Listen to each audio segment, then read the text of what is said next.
Hi friends, இன்றைக்கி இந்த பருப்பை வச்சு தான் சாம்பார் வைப்பேன். மஷ்ரூம் பருப்பு. இதில் புரோட்டீன் அதிகமாக இருக்குது. இது வீட்டிலே பக்கத்துலேயே சின்ன காயை நான் பறிச்சுட்டு வந்துட்டேன். இது சுண்டைக்காயும் பரங்காயும் வீட்டிலே இருந்தது தான். இன்றைக்கி சாம்பாரும் இதோட வாழைக்காய் வறுவல். இது சாம்பார் நான் வத்தல் போட்டு சாம்பார் வைக்க போகிறேன். நல்ல டேஸ்ட்டாக இருக்கும். இது பருப்பை நல்லா கழுவிட்டு பெருங்காயம் வச்சு அதோட சேர்த்துட்டு கொஞ்சம் மஞ்சள் போட்டு 2 விசில் வச்சு வேக வச்சுக்குவோம். இந்த பருப்பு உங்களுக்கு இந்த மாதிரி தான் இருக்கும். ஆனால் நல்ல ஒரு ஹெல்த்தியான ஒரு பருப்பு. நார்த் இந்தியா ஃபுல்லாக இதான் செய்கிறாங்க. இது பாருங்கள், இது தக்காளி வத்தல். நான் ஏற்கனவே 10 கிலோ தக்காளி வத்தல் வாங்கி போட்டிருந்தேன். இது காய வச்சுருக்கேன்.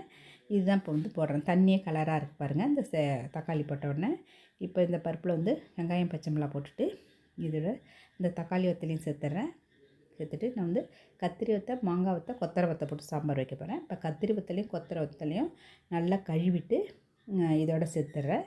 மாவத்துலேயும் இது கத்திரி வத்தை, கொத்தரங்காய். மாவத்தில் தனியாக குக்கரில் வேக வச்சுருக்கேன். இப்போ இதோட ஒரு 1½ டேபிள் ஸ்பூன் அளவுக்கு மிளகாத்தூள் சேர்த்துப்போம். மஞ்சத்தூள் ஏற்கனவே நான் சேர்த்துட்டேன் நான். இப்போ இதுக்கு கொஞ்சம் உப்பு கொஞ்சம் கம்மி பண்ணி சேர்த்துங்க. ஏன்னா வத்தலெல்லாம் உப்பு இருக்குங்கும்போது கொஞ்சம் கம்மி பண்ணி உப்பு சேர்த்துட்டு கொஞ்சமாக புளி கரைச்சி விட்டுரும். இந்த மாங்காயில் புளிப்பு இருக்குது, தக்காளி வத்தல் சேர்த்துருக்கேன். அதனால் புளி கொஞ்சம் கம்மி பண்ணி விட்டுரும். இது மழை காலத்தில் இந்த சாம்பார் வைக்கும்போது நல்ல டேஸ்ட்டாக இருக்கும். இதுக்கு நம்ம கருவடம் போட்டு தான் நம்ம தாளிக்கணும். குழம்பு வடம் பாருங்க, அதுதான். இப்போ இந்த பருப்பையும் இதோட சேர்த்துறேன். ரொம்ப தண்ணியாக இருக்கக்கூடாது சாம்பார், கொஞ்சம் திக்காக இருந்தால் தான் நல்லாயிருக்கும். கருவடமும் கொஞ்சம் வெங்காயம் போட்டு வதக்கிட்டு இதோட கருவேப்பிலை போட்டு வதக்கி சாம்பாரோட கொட்டிடலாம்.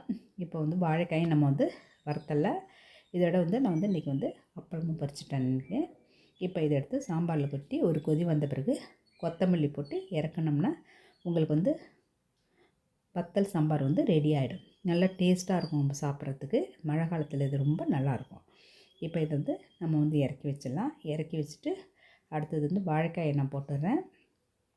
வாழைக்காய் சின்ன சின்னதாக ரவுண்டாக கட் பண்ணி வச்சுருக்கேன். இப்போ வானலில் எண்ணெய் விட்டுட்டு கடுகு உளுத்தம்பருப்பு போட்டு தாளிச்சுக்குவோம். வெங்காயம், கருவேப்பிலை இதோட கொஞ்சம் உப்பு சேர்த்து நல்லா வதக்கிட்டு வாழைக்காய் இதோட சேர்த்துணும். மஞ்சள் தூள், இதுக்கு தேவையான அளவு மிளகாத்தூள், கொஞ்சம் பெருங்காயம் சேர்த்து கொஞ்சமாக தண்ணி விட்டு வேக வச்சு நல்லா ஃப்ரை ஆன பிறகு எடுத்துடலாம். உங்களுக்கு ஃப்ரை ஆகணுன்னா சரியாக நல்லா